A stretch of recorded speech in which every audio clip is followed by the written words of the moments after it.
Severus Snape was a man caught in the crossfire of two worlds. To Albus Dumbledore, he was more than just a skilled wizard. He was the ultimate chess piece. Throughout the saga, we see Dumbledore's unwavering trust in Snape, but beneath that trust lies a web of manipulation. This relationship raises a question.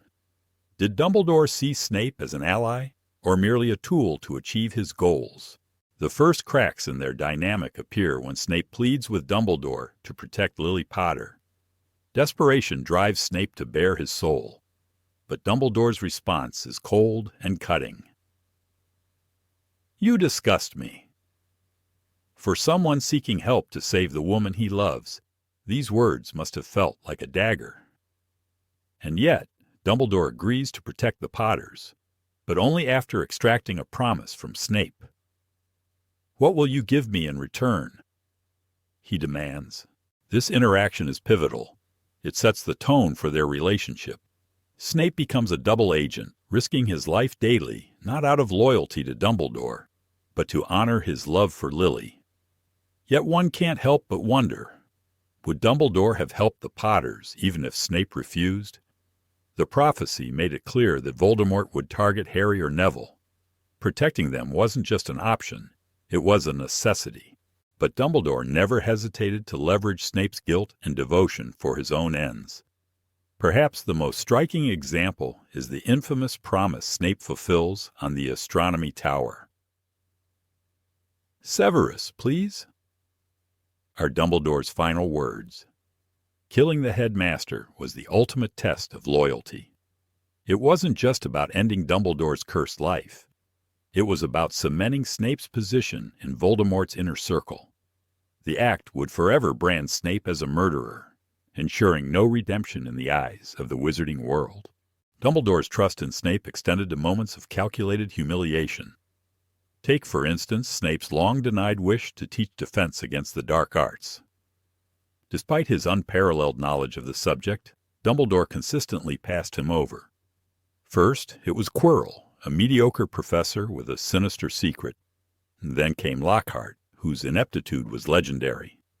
Even Remus Lupin, Snape's schoolyard tormentor, was granted the role.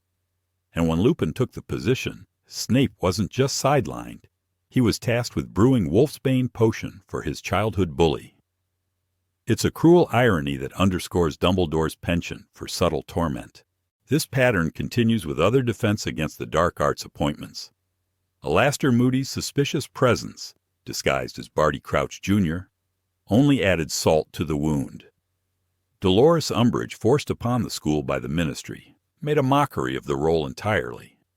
And yet Snape remained stuck in the dungeons, teaching potions while watching less capable wizards take the job he coveted. Was this truly Dumbledore's way of protecting Snape from the infamous curse on the position? Or just another way to control him? Even small moments of apparent humor carried a sharp edge. During Christmas in Harry's third year, Dumbledore handed Snape a cracker with a pointed gift inside, a hat adorned with a vulture. It mirrored the boggart scene in Lupin's class, where Neville imagined Snape in his grandmother's dress. A coincidence? Hardly. The headmaster's mischievous grin suggests he enjoyed the joke at Snape's expense, but the ultimate blow comes when Snape discovers Dumbledore's plan for Harry. All those years of protecting the boy were leading to a single, cruel end: Harry's death. Snape's horror is palpable.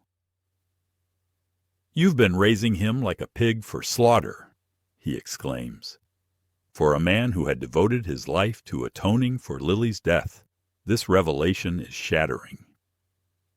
Dumbledore's reply, dismissive yet pragmatic, encapsulates their relationship.